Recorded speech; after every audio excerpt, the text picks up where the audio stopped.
Hey, it's John. Welcome back to the show. And today we have an interview with our friend, Mr. Tim Durling. Tim, how are you today? I'm very, very good, John. It's always a pleasure to speak to you. I'm glad to be back and excited to talk about this latest book of mine. That's right. We are going to discuss Tim's newest book. This is Tim's sixth book. This is The Sound That Haunts You, a beginner's companion to Fleetwood Mac. This was just released in early November 2025. You can only buy this on Amazon.com. They make the books on demand and they will ship them out to you. This is a probably the smallest book that Tim has written, but there it is chock full of information.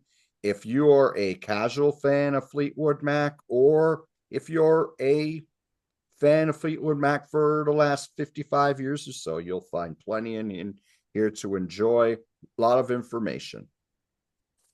Tim, I have been a part of two of your books, and this is your sixth book. And when you first started writing books, you wanted to write books about bands that didn't have a book about them yet. Hmm. Yeah. Why did you write a book about Fleetwood Mac? Yeah, fair question. Very fair question. Um, you could blame my mother-in-law, Okay. and I thank her in the credits because um, once I started writing books, of course, tremendous support from a lot of people, but my family, stepped up in a big way. But my mother-in-law is a huge Fleetwood Mac fan. She passed that along to my wife, and that's kind of how I got into this band in a big way.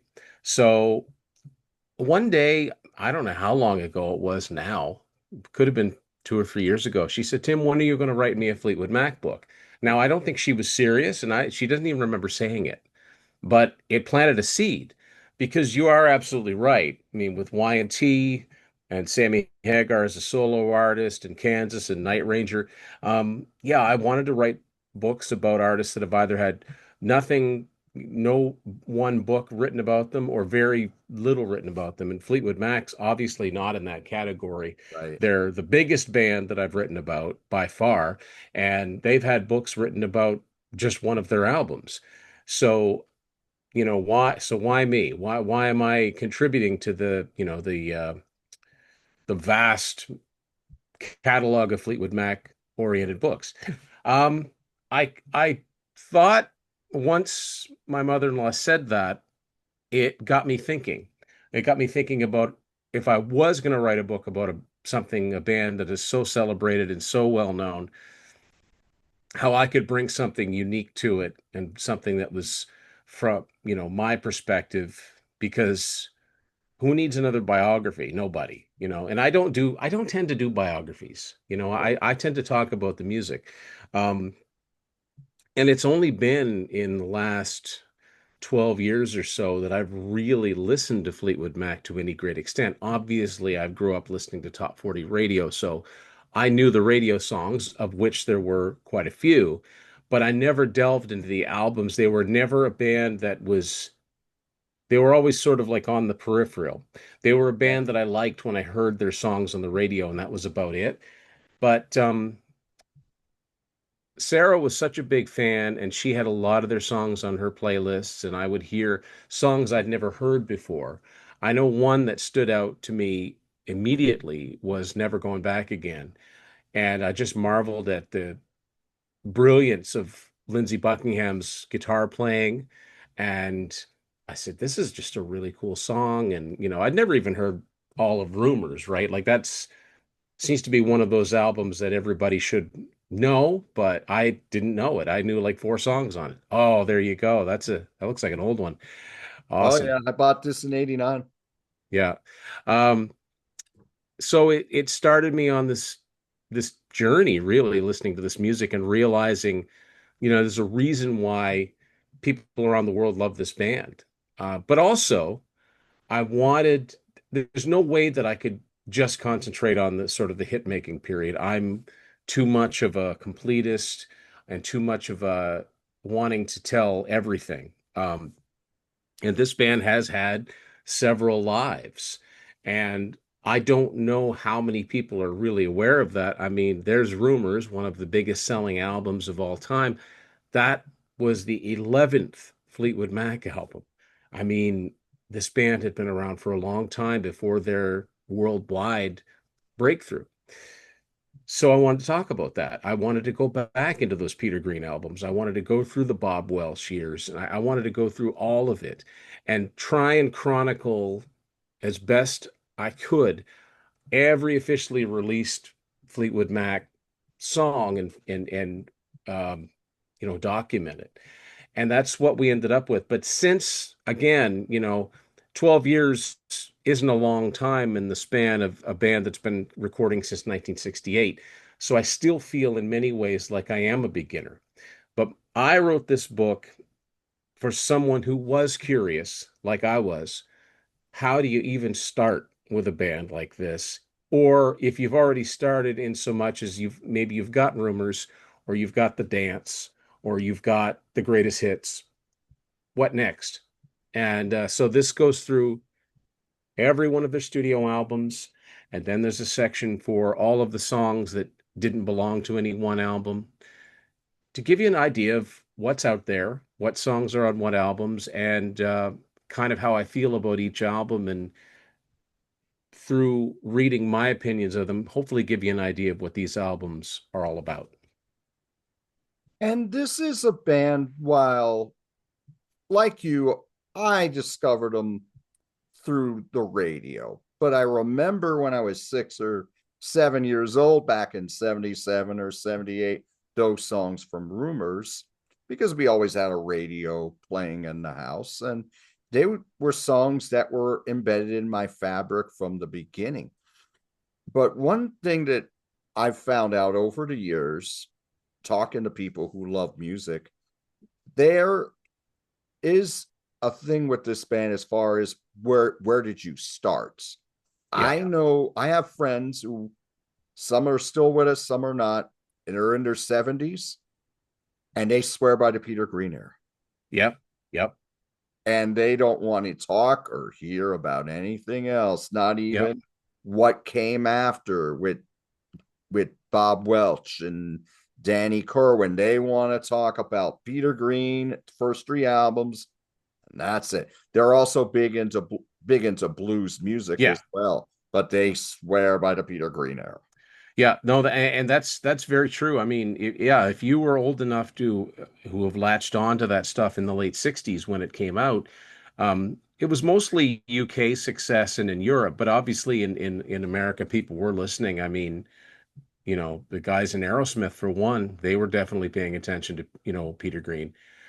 But to those, to a lot of those fans, that's Fleetwood Mac, and everything else is just that pop stuff, right?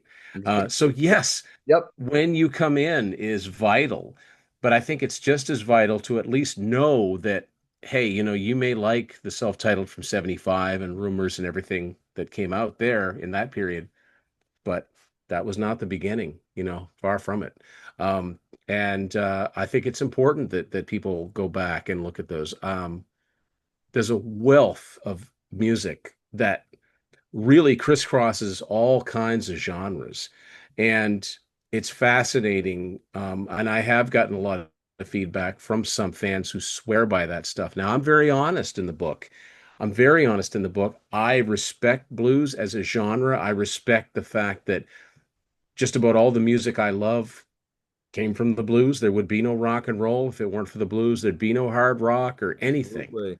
Um, but I can only listen to so much blues, And those first couple of Fleetwood Mac albums, I really struggled with talking about them because there's a certain point, whether they were covering it like an Elmore James song or whether it was an original, after a certain point, it all kind of just sounds like one long 12-bar blues song to me. Now, people that like that stuff hate it when I say that.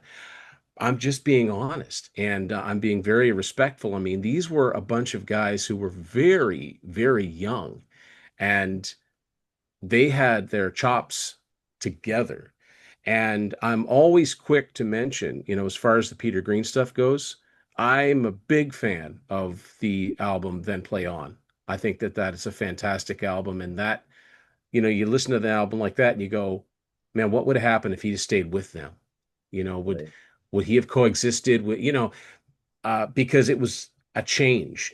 Something was happening outside of just having, 9 or 10 songs of blues. Yeah, great album, especially if you get the deluxe version and then you get, some very, very important songs to their career.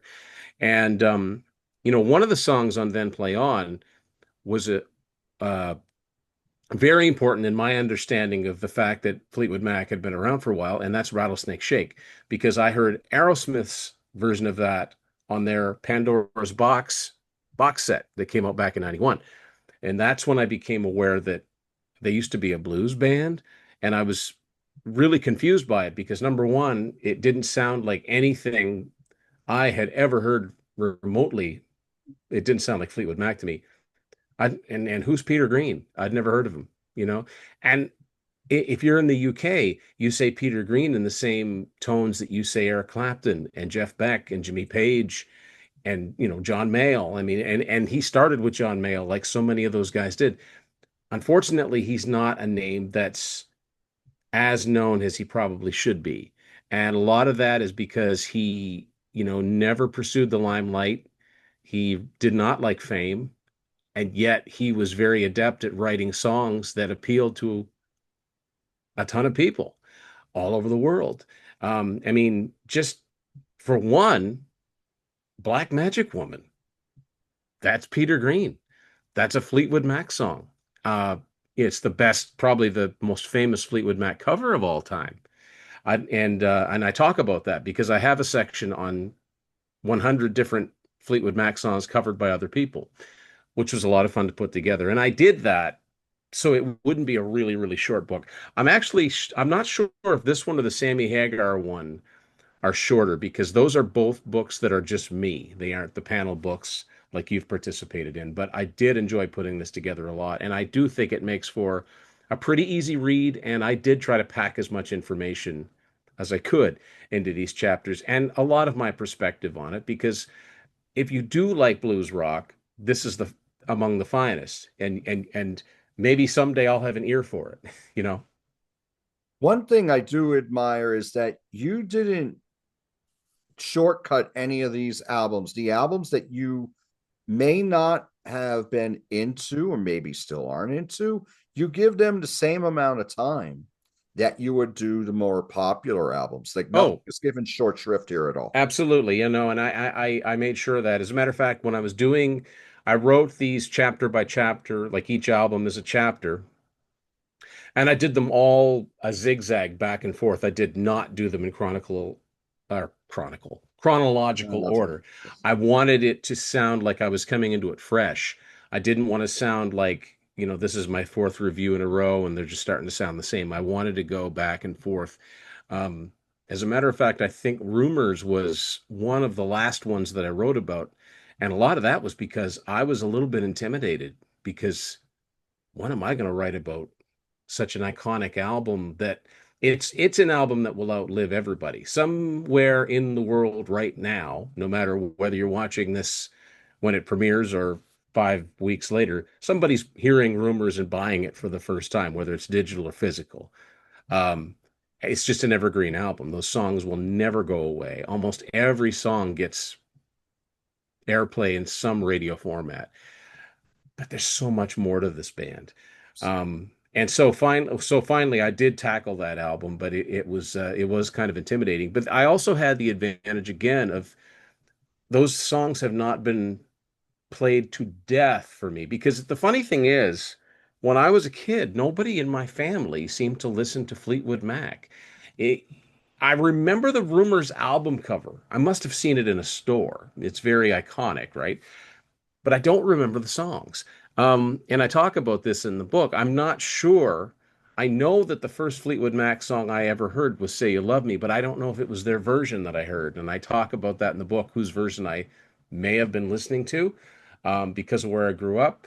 But yeah, these weren't songs that I'd heard a million times. And also, so there was four big singles off of Rumors, but the rest of that album is still relative was, I hadn't heard Never Going Back Again or I Don't Want to Know or Oh Daddy a million times. So it was really cool to attack these albums with a sort of like zest and really, bring them to life. And also, yeah, it was very important to me that every album get its day in the sun. That's something that all my books about any one artist have in common. I don't care whether it was an album that sold multi-millions on a big label or whether it was an indie thing that came out in the last 10 years. They all are important because they're all part of the catalog. I even talk about um, the Buckingham McVie album that came out in 2017 because I consider that to be a Fleetwood Mac album. I think it's only contractual nonsense that kept it from being a Fleetwood Mac album because all you have to do is listen to it. It's got four Fleetwood Mac members on it. Only Stevie Nicks is missing. Right. So it's a Fleetwood Mac album in all but name. I agree with that too, having heard that out. I remember when that did come out, and I'm kicking myself for not going to see them when they came out, when they played live too, because they played near our area and I should have went. Well, you know what's interesting about Fleetwood Mac to me? The band was named after their rhythm section, Hmm. and they weren't big writers. The No, direction of this band was based on who was writing the songs in the band at that time. And absolutely. I don't know if you could say that about any other band. No, it is interesting. I mean, they're like the caretakers of, the band, the namesake of the band. And yet it was usually the lead guitar player or whoever was fronting the band. But then it did become more of a collective. And that's why the sound changed dramatically over the years. I mean, the way that it morphed from the blues stuff, and even then Play On, like I said, was a little bit different. Kilnhouse was a total retro album, Hmm. but when Bob Welch came into the fold, yes, you still had Danny Kirwan for a couple albums, and you had Bob Weston and Dave Walker for one album, but he steered them away and much closer to the sort of California soft rock sound that they would become known for. And then when Lindsay and Stevie joined the band, Christine was able to really shine as a writer.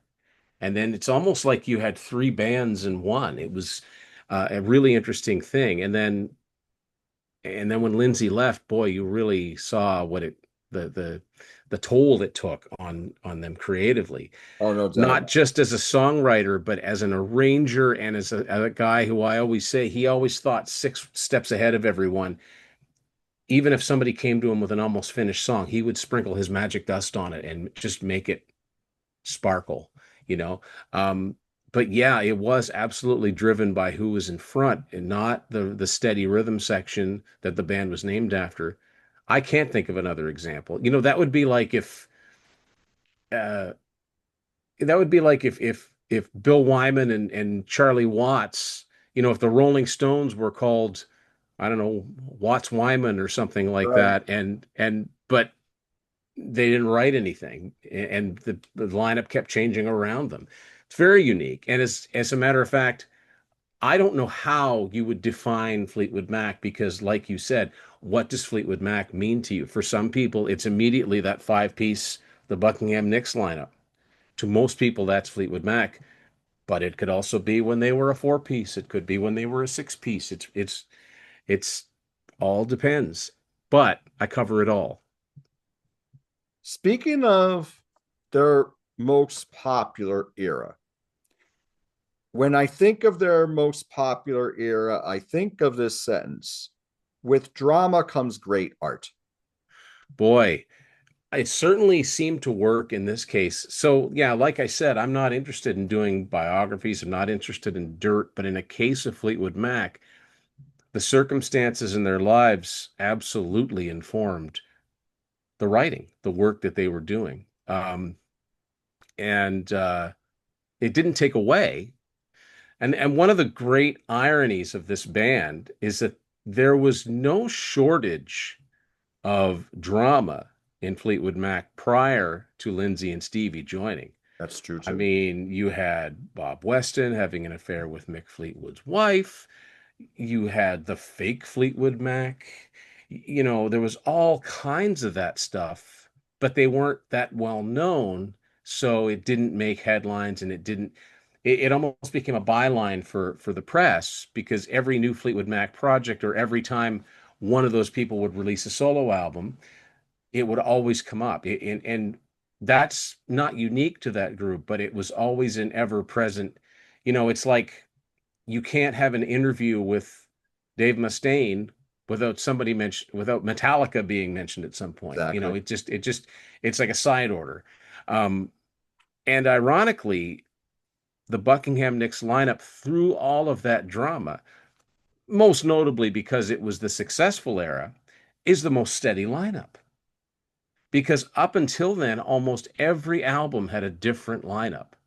I think there are only two albums in those early years where the lineup didn't change, where there wasn't at least one person coming or going. So it's pretty crazy. And then Christine played on so many of those early albums uncredited, and she wasn't made a full credited band member until Future Games, which was their fifth album in '71. That's pretty crazy in and of itself. But boy, but if the music wasn't good, nobody would care. You know what I mean? Like, it's not overshadowed by it, but it is a component of your listening. And I think that even most people with a general knowledge of Fleetwood Mac kind of know about the drama, the tension, the relationships, the failed relationships, the mixing up of, um, but I don't think it takes away from it. I think it just makes for a fascinating story. No doubt about that. With this band, later on, I'd say probably from Tango and the Night forward, maybe even from Mirage forward, we started getting a lot of co-writers working with the band. And when I'm reading this book, I'm seeing some of these co-writers being mentioned, and you're saying, oh, this is Frankie from Frankie and the Knockouts, who had a hit called Sweetheart back in the early Yeah. 80s. Now, you've been in radio for many, many years. That kind of knowledge that you have, is that from coming being more of a historian, or was that from your career in radio, or would it be a little bit of both? In that case, the album you're referring to there, no, this was strictly research for this book, because, Okay. um, my years in radio, it's interesting because when I got into radio, uh, weren't playing a lot of new music from Fleetwood Mac, you know. Um, so yeah, I do have a pretty good working knowledge of most musicians, and things like that, and I like looking at credits as far as songwriting. But it is true. They were kind of a self-contained band. Once in a while, you'd get a co-write. But I think what happened is, once they started all doing solo albums, working with other people, then they'd inevitably bring those people into the songwriting mix when they would come back and do an album. Um, and yeah, that song that Frankie Previtt, or I think that's how you pronounce his name, Yes. that is the Time album from 1995. And to give you an example of how obscure that album is, yes, I was fully working in radio at that time, and I'm telling the honest truth. I did not know in 1995 that Fleetwood Mac had a new album. It was years later until I realized that there was an album in between Behind the Mask and The Dance, which was the reunion. I had no idea. And I think it's a terrible album. I'm very honest about that. I have yet to meet someone that actually likes that album. There could be someone out there that has a soft spot for it. I've yet to meet them. I think it's very bland. It's very faceless. It's very corporate and thrown together. And I think that it was a contractual obligation more than anything, because it's got such a fractured lineup on it. You had, Stevie was gone, Lindsey was long gone, Rick Vito, who was one of Lindsey's replacement, was gone. Billy Burnett came back because he was one of Lindsey's replacements too, but then he came back. So there's session guys on some of it. Some of the drums don't even sound like Mick's playing them. They and so the songwriting, and they've got songs that are completely written by outside writers, which is never a good sign. It's a mess. And it was that was one of the more interesting albums to write about because I was just fascinated by why does this even exist? Because how did anyone think this was going to catch on? That's why I think it was a contractual thing. And it's also, I have a theory. This is just a theory. That's why the reunion happened when it did. I think the reunion would have happened. I really do think it would have happened eventually because, the 90s was the era of the reunions with Kiss and the Eagles and, just about every band that had broken up, they either got back together or got back the most well-known lineup.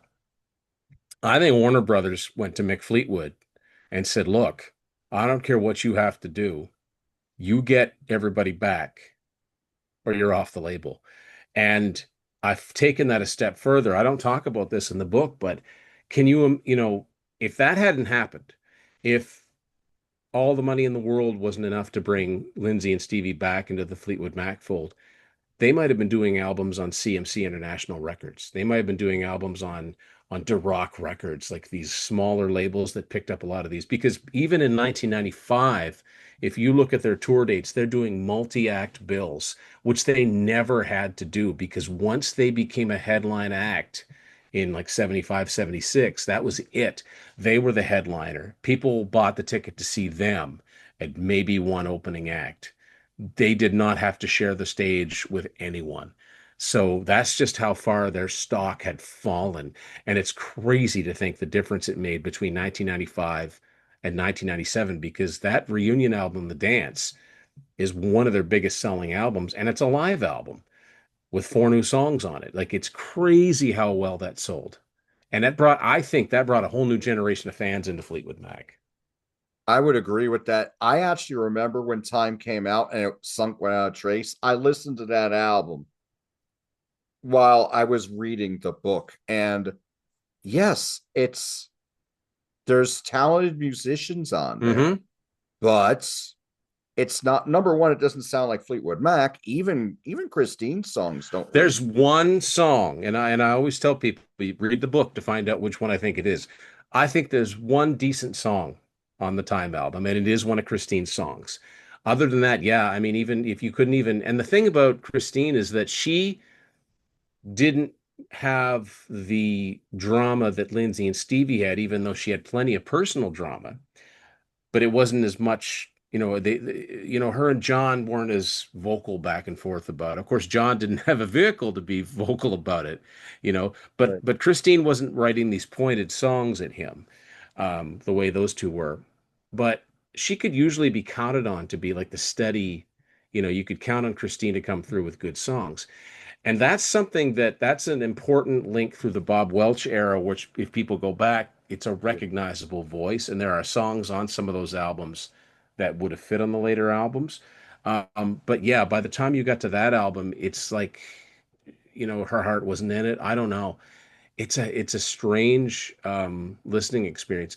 I like the fact that you said you were reading the chapter and listening to the album because it's designed with that in mind. No doubt about it. And when you said it sounded like 90s country and Yep. the fact it was faceless, I thought that was It, dead it on. was extremely faceless. It's extremely generic. Like it might as well come in a plain sleeve and just say music band. Like it's just and Fleetwood Mac always has so much personality, no matter who was in the band. Right. Now, Behind the Mask, which is the 1990 album that came out after Lindsay had left, I think is a decent album. You really see how much Lindsay contributed, not only with his own songs, but with the production and with the arrangement and with the decisions that were made with the songs. But it's a decent album.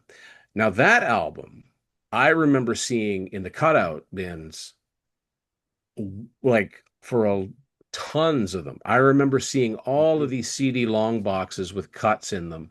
Um, because they would have pressed it as if it was going to sell, 2, 3 million copies. And obviously it didn't. It stalled at gold. Um, you compare that with Time and Behind the Mask is a masterpiece. But at Time, I don't even remember seeing it. I found the CD about 5 years ago a used music store for $5, and that's about $5 too much, but I did get it into the collection. Um, Crazy how it went so downhill for them. But you know, most bands hit a rock bottom at a certain point. Creatively and musically, I'd say Time was the Fleetwood Mac one. Like I said, um, I stand to be corrected. I'm sure someone will say, well, actually, I think it's pretty good. I like this song and this song and this song. Great. You'll be the first because most people either don't know it exists or they're like, oh, that's terrible. I know one thing that's come with the research for this book. I have gained such an appreciation for the Bob Welch era. I've come to really, really enjoy that only a 3 year period, but 5 albums. Very, very prolific and some really good music. Not just from Welch, but the other band members that were on the album, like Danny Kerwin and Christine. Just there are great songs on all of those that should be radio staples, I think. I think this, the bunch of songs on there that radio programmers could to keep the more popular songs from burning out, throw in some of these songs in between from these lost years albums because there's really good stuff on there that I think people need to hear. Yeah, like a song like Spare Me a Little of Your Love, which you mentioned in the book, and you were Yep. talking about a few well-known artists went on to cover that song. Yeah, that was a song that I remember when I remember reading about that song a lot in terms of people saying that's a song that could have been on one of the later albums, and it proved that, Christine could write um, commercially oriented songs and songs that would sound good on the radio. So yeah, Jackie DeShannon recorded that song, as did Johnny Rivers. And so other people recognized that there was potential with some of this material. The best example is Sentimental Lady. That's a song that you could put on and people would go, wait, I know this song. Why do I know this song? They don't know it because of Fleetwood Mac. They know it because of the Bob Welch solo version, even though his solo version is practically a Fleetwood Mac song because Christine's singing on it. I think Lindsay produced it. John and Mick are playing on it. It's pretty crazy. And yet, 5 years earlier, it sits there on the Bare Trees album, not that much different than the way he would do it solo, and it wasn't a hit. So it's just very strange. Um, but yeah, there's so much to discover. There's so much for people to discover about these songs and other people who did them, like the artists that covered this band. I really wanted to make sure I found 100 different songs. I didn't want it to say 100 songs and 10 of them be versions of Songbird. Right. I wanted 100 different songs by 100 different artists. And in the case of Sentimental Lady, I learned things. Thanks, a lot of it was Discogs, but Sentimental Lady was recorded before Bob Welch recorded it solo. It was recorded by a duo, and I can't think of one of their names. It was Deerdorf, and hold on. Um, I would never get it right. Deerdorf and Joseph. So Danny Deerdorf and Marcus Joseph recorded this in 1976. And somebody must have thought that they were going to be a hit because you don't get David Page, David Hungate, Mike Beccaro, and Jeff Beccaro playing on your album if there's not, money involved, right? Oh my You gosh, get yes. you get those four Toto guys before Toto. Um, and that's just one example of a song that someone recognized the hit potential. I mean, so and that's that section, it's from their entire career, from their first album all the way up into the 2000s. But there are quite a few songs from those Bob Welch albums that were um, covered by different people. I mean, the Pointer Sisters did Hypnotized. Leif Garrett did Bare Trees. I mean, it's all over the place, really. Very, very interesting learning these things. No doubt about it. And speaking of hypnotized, I wanted to talk to you about that song. Oh, When it's I so, was, yeah, I, yeah, but so when, good. oh my God, I love it. When I was coming of age and really getting into what we now call classic rock, but back in the 1980s, I mean, we would say classic rock, but the songs were only 10, 15 years old then. Right, right. You heard the big hits from Fleetwood Mac on the classic rock stations. I mean, you'd hear some of the great deep cuts, Gold Dust Woman in particular. That was one you Right. always Yeah. hear. Or You'd hear the Monday, songs from the big albums, right? right? Yeah. The ones from the big albums. But we also got hypnotized, and we heard Yeah. hypnotized probably as much as we would hear Gold Dust Woman. And you mentioned in here you think this is the highlight of the Bob Welch, Oh, and I am I mean, I think that there was a lot of great songs, but there's something very cool about this song. I remember hearing it. I'm trying to think when I think when satellite dishes first became a reality in where I live, which is a small place, there were stations there were no picture. They would just play music. And there was one, I think it was called Deep Tracks or Deep Cuts or something like that. And I happened to have it on. And I think I was reading a magazine or something. And all of a sudden I heard this and I'm like, what is that? I'm like, Fleetwood Mac hypnotized. And then it came on. I'm like, oh, this is cool. I'd never heard it before. I'm like, who's singing? I'm like, this is amazing. Like, it's just such a cool song. Yeah, it did get a little FM play. Uh, and that's the thing about the Bob Welch era. A lot of those albums eventually were certified gold and in some cases platinum, but I still don't hear songs from them that much. And that's a shame because there's some great songs on them. and no doubt about that. I want to go and fast forward to the early 80s now. By this point, you have several members of the band making solo albums.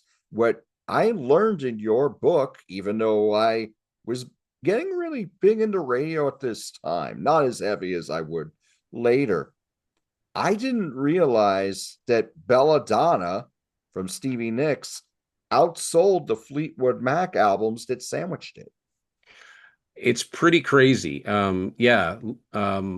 Stevie, Lindsay, and Mick all put out solo albums in 1981. Now, Mick's album was called The Visitor. It was recorded in Africa. I think it was never meant to be a big commercial success. Now, Lindsay, on the other hand, he put out the album Law and Order, had a top 10 single with a terrific song, Trouble. Great song. And I think he probably had visions of being a big solo star because why not? He was the voice of so many of those hits in that era. Um, and if really statistically, I think if you were to do you know, just a quick poll in your head, like name, 20 classic rock bands where the lead singer or whatever puts out a solo album, most of the time they're never bigger than the band they came from. No, Stevie Nicks and Phil Collins are like two of the biggest examples of the where the latter was true, where they became stars in their own right. You could in a heavier vein, you could also say Ozzy coming out of Sabbath. that's true too. But I mean, Don Henley or Glenn Fry had a lot of solo hits, but they never had any albums that sold anywhere close to how the Eagles sold. Not even Mick Jagger. You know what I mean?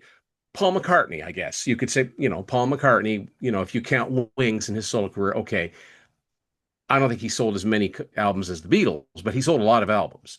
Right. That's probably it. There aren't too many. Steve Perry, Lou Gramm, yeah, you can name one or two solo songs by them, but they didn't have careers. David Lee Roth, no, you know, very rare does it happen. So Stevie became a rock star in her own right in the 80s on her own. And yeah, Belladonna doubled the sales of Mirage. So the dynamics were very, very different from then on in Fleetwood Mac, and that's why it became the albums got further and further apart. Because why would she, if she's steering the ship now and she can play to big crowds on her own, why does she need to go back? It was obviously loyalty to the band to go back and do it. Now, I happen to think that Mirage is quite an overlooked album. I quite like it. It's probably the least of the five albums they did. It's the least known, even though I think it probably sold more than Tusk, but Tusk has such a reputation. Right. Mirage is just a good, solid album. I've really come to enjoy that album. But yeah, I mean, as a solo artist, she eclipsed the success, and that's probably why it was 5 years before Tango in the Night. And Tango in the Night started out life as another Lindsay solo album. And so, yeah, things definitely changed with that solo success because that normally it was like, okay, you got the solo album out of your system now. Let's get you back in the band. And, I mean, look at, Joe Perry Project. Those albums didn't do anything Right. good as they were. It's very rare. You just, and I'm sure there are examples, but there aren't many of them. Most of the time, people gravitate towards a band identity than one person, unless there's such a unique personality, which obviously Stevie was. But, I can only imagine that the dynamic between her and Lindsay got even more sour because his album, he had a hit single, but he didn't end up with the solo career that she had. He would go out and play theaters, and she's playing arenas on her own. It's interesting that you brought up Lindsey Buckingham, and I was thinking about this. He has a small but dedicated following. His albums on his own are very highly regarded. But if you were to talk to a casual fan about Lindsey Buckingham, his most famous song on his own wasn't on one of his albums. No, it's It's probably Holiday Road. yes. Yeah. Which that was funny because that was when I was getting into Fleetwood Mac.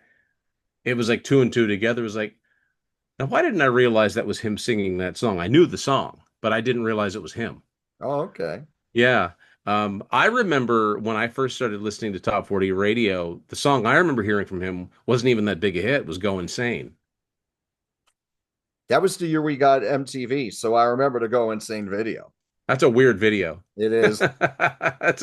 But Trouble is such a cool song.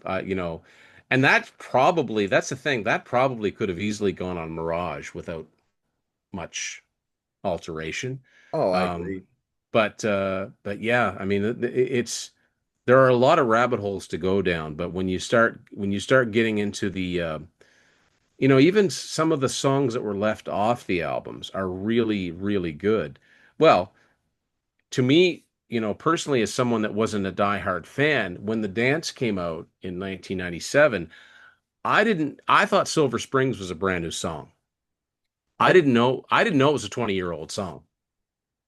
Yeah, I didn't either until it came out on the dance. I just figured it was one of the new songs that they'd worked on in the studio to put the Yeah. album out. And it turns out it was, it's become a byline now. I've heard it used as a byline for music critics that are talking about when artists put out albums that have too much material on them. Right. I've heard people say if Fleetwood Mac can leave Silver Springs off of Rumors, that's used as a comparison now. And it's fascinating to think about. It was a B-side of I don't know if it was You Make Love and Fun. It's one of the Rumors singles. I'm really surprised, as big as they were, and even in that time, you knew Rumors was going to go on to be a top-selling album of all time.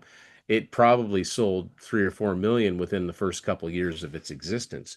So as big as they were, I'm really surprised some DJ somewhere didn't flip that single over and start playing Silver Springs, and then they would have had to make a decision. What are we going to do with this? Right. Um, and but it's interesting too because what would they have done with it? Because the album's out, and this was before the days, and I'm so glad because it's annoying when groups do this.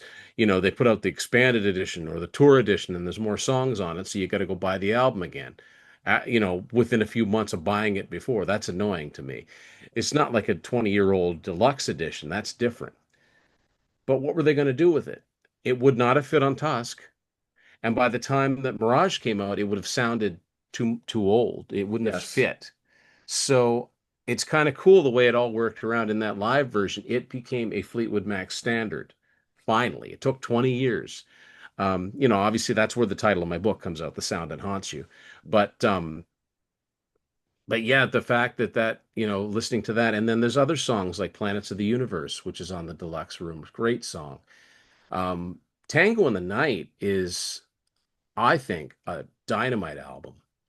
I've never ranked the Fleetwood Mac catalog, but that would be top five for me. Now, That's the first album that I remember actively listening to the radio and when they came out with a new album. That was the first one. So all of those singles I remember hearing a lot, but that whole album I think is fantastic. There's just great material throughout. And if you get the 30th anniversary edition, there's other good songs that were B-sides, like Down Endless Street and Ricky, and like, they had just a wealth of material. I think it's immaculately produced. I don't think it sounds dated at all. That's the other thing. I don't think any of their albums sound particularly dated. And that's a lot of that is to credit Lindsey Buckingham for having that know-how. They're all very well produced, but I don't think any of them sound, none of them are just freeze dried in the 80s like some albums are. Even albums that I love, sometimes whether you've got the electronic drums or the keyboard sounds, some of them are just, they just scream 1985. Fleetwood Mac doesn't suffer from that. Their albums sound like they could have come out at a variety of different times. One thing I will say about A Song on Tango in the Night, and I've read this many times, and it's something I I agree with wholeheartedly. When they did Big Love on the Dance, as Oh, as Lindsey doing as a solo piece with his guitar, I thought that smoked the number 5 hit in the original form away. it's almost another song. You Right. know what I mean? Like it's almost its own song. I like both versions, but yeah, I it doesn't matter how many times I've heard or seen it. I'm still like I turn my head sideways and when I'm listening, it's like that he can't be doing that with one guitar. There's got to be another Yeah. guitar in there. Like it's amazing, and he's singing. Like it's I don't know when.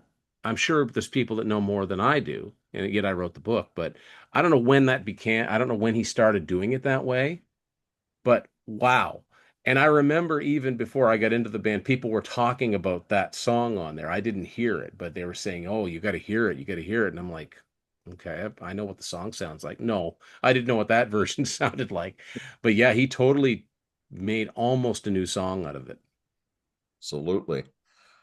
Led Zeppelin, Stairway to Heaven's their most famous song. It was not released as a single. Hmm. Would you say The Chain is to Fleetwood Mac, like Stairway to Heaven would be to Led Zeppelin? It's comparable. I don't know if it has quite the gravitas of Stairway to Heaven because I don't know. It's just Stairway to Heaven is this monolith of a song.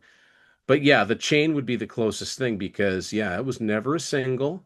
I mean, there are like live versions that hit the rock charts and stuff like that, but it wasn't a single in its time, and yet I think it got airplay in its day, and it is probably one of their most beloved songs. It's definitely it's a song to me that I will never change the channel if it comes on the radio. Like, no, I'm turning this up.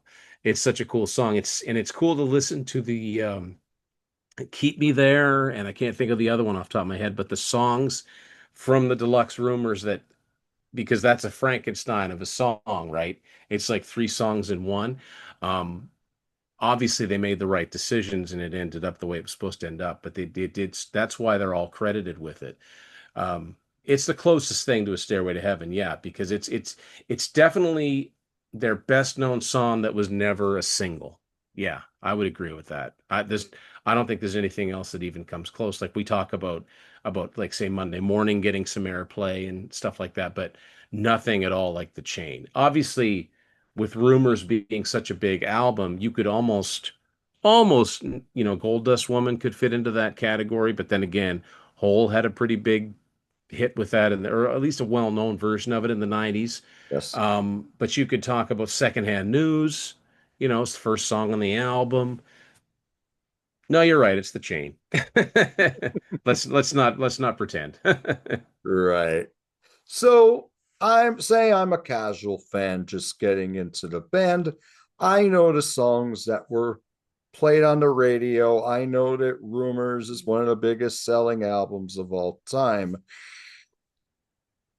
Say, just don't even think about what my musical tastes are at this point. I'm just a casual music fan. I'm not a big blues guy, a big metal guy, a big jazz guy, etc. What album, in your opinion, should I check out that I may like that I may not have heard any songs from on the radio? So are we talking about a studio album? Yes, a studio album. Okay. Or not a Wow. compilation, a greatest. Not a compilation. Okay. Um, yeah, not heard any songs on. Or can we amend that to say not heard many songs? Okay. I'm tempted to say, you know what? I'm going to go with Bare Trees Okay. from 72. That's probably my favorite of the Bob Welch, even though Mystery to Me has hypnotized and it's quite a good album. Bare Trees from start to finish, I think, is an excellent album. And if you kind of knew anything at all about Fleetwood Mac, you would recognize, like Spare Me a Little of Your Love. You're like, okay, well, that sounds like Fleetwood Mac. Sentimental Lady, okay, yeah, I know A version of that song. But it's also got, that was I think that was the last one with Danny Kerwin. So it's got Child of Mine, which is kind of a Stonesy rocker, which is a good song. It's also got Sunny Side of Heaven, which is this lovely little instrumental piece. The song Bare Trees is another Kerwin song that's really good. Um, yeah, Homeward Bound is another good song from Christine. That's just a good, solid album that more people need to hear. I would say Bare Trees. Yeah. Very good. This is The Sound That Haunts You, a beginner's companion to Fleetwood Mac. This is now available on Amazon, print on demand. Pay for it at Amazon. They will ship it out to you very quickly, whether you're an Amazon Prime member or not. I highly recommend this book. I highly recommend all six of the books that Tim has put out. There's a lot of passion, a lot of knowledge within his writing. Everything is very well researched. All of them, they're all very interesting books, whether you're here reading just Tim's opinions or some of the panel books as well. You definitely get a lot of Tim's opinions in this book. One thing we didn't really touch on is sometimes Tim will talk about other songs that may sound familiar to some of the songs he's talking about, whether it's one of Fleetwood Mac's songs or a song by another artist. But this is definitely worth your time and worth purchasing if you are a Fleetwood Mac fan, and it's thin enough that it would make a great stocking stuffer as well. Thank you, John. And also, it's Amazon worldwide, wherever your home country is, and you'll have it in 2 or 3 days. No doubt about it. So, what do you think of Fleetwood Mac? What are your favorite albums, your favorite songs by Fleetwood Mac? Are you more of a casual fan? Or are you into the Peter Green era, the Bob Welch era, the classic lineup era? Do you think that Christine McVie should get more credit for her contributions to the band? She seemed to be the glue that really kept this band together. Yeah, I think so. Yeah, and that was a tragic loss when we, because I mean now that lineup, if there was ever any question, that'll never happen now.